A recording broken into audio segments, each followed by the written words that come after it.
Hello, folks.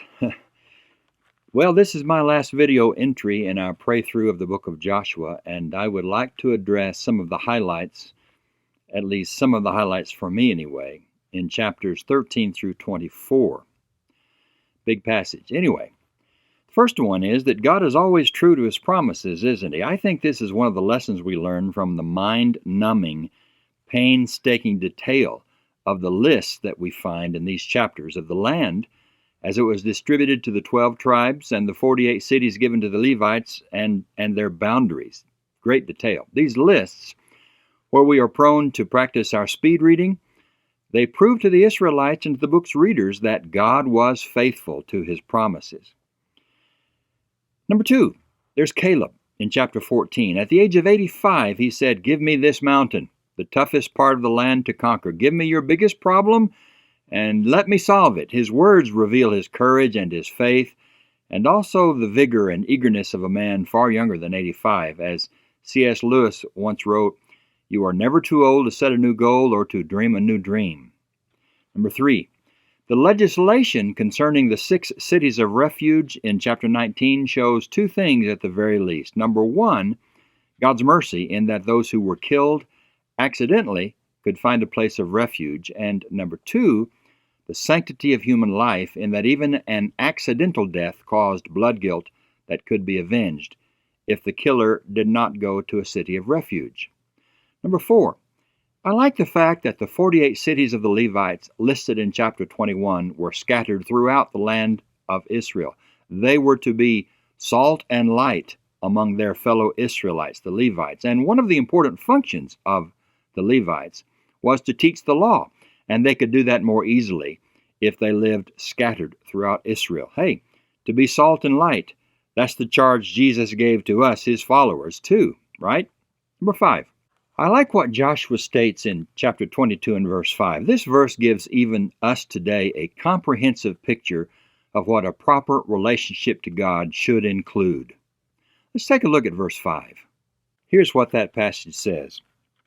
"Take good care to observe the commandment and instruction that Moses, the servant of the Lord, commanded you, to love the Lord your God, to walk in all His ways, to keep His commandments, and to hold fast to Him, and to serve Him with all your heart and with all your soul." I think this passage really shows us in the 5 verbs that are listed here what it means to love God and to have a healthy relationship with Him, to love Him with every fiber of our being, to love Him, to walk in His ways, to keep His commandments, to hold fast to Him, and to serve Him with all of our heart and with all of our soul. What a great summary of what it means to be close to God. Next, God is the great landowner and land giver. Let's look at Joshua chapter 24 and verse 13. Here's what God told Israel from that passage. "I gave you a land on which you had not labored, and towns that you had not built, and you live in them. You eat the fruit of vineyards and oliveyards that you did not plant."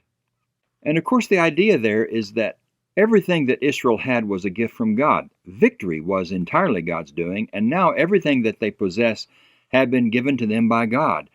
And that's good for us to remember too, don't you think? This perspective allows no room for pride. God gives us everything we have, the great landowner and land giver. And finally, Joshua says farewell to the Israelites. And I like the oft-quoted charge to the people in chapter 24, verses 14 and 15. "Now therefore, revere the Lord and serve Him in sincerity and in faithfulness. Put away the gods that your ancestors served beyond the river and in Egypt, and serve the Lord. Now, if you are unwilling to serve the Lord, choose this day whom you will serve, whether the gods your ancestors served in the region beyond the river, or the gods of the Amorites in whose land you are living. But as for me and my household, we will serve the Lord." Essentially, Joshua is saying, you people have a choice. You can serve the God of heaven, or you can serve other gods, which are not gods, of course. It's all up to you. But then he says, I'll tell you what I'm going to do.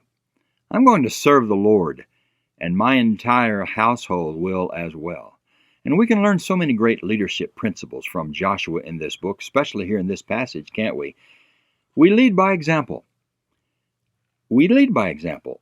Joshua did. He was willing to move ahead of his people and commit himself, regardless of the choice made by the people, and giving them a choice, he did not threaten or coerce them.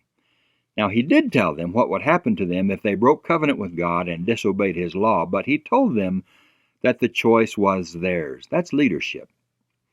And the book ends in a satisfying way, doesn't it? The nation is at peace with itself. It occupies the land that it had looked forward to for centuries.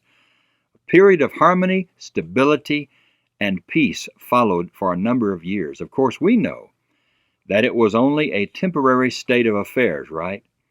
The calm before the storm. And the storm is recounted in the next book, the book of Judges. Our next study, it will not be the book of Judges. I'm going to begin a study and pray through of the books of 1st and 2nd Peter on March the 1st, and I hope you'll plan to join me. I will send out a reading guide in the next few weeks. I plan to use the next 2+ weeks to do something different in my daily quiet time with God. A little change of pace, a little variety is good for the soul, don't you think? But on March the 1st, I'll begin a new 3-column study, and I hope you will plan to be one of my traveling partners through Peter's New Testament letters.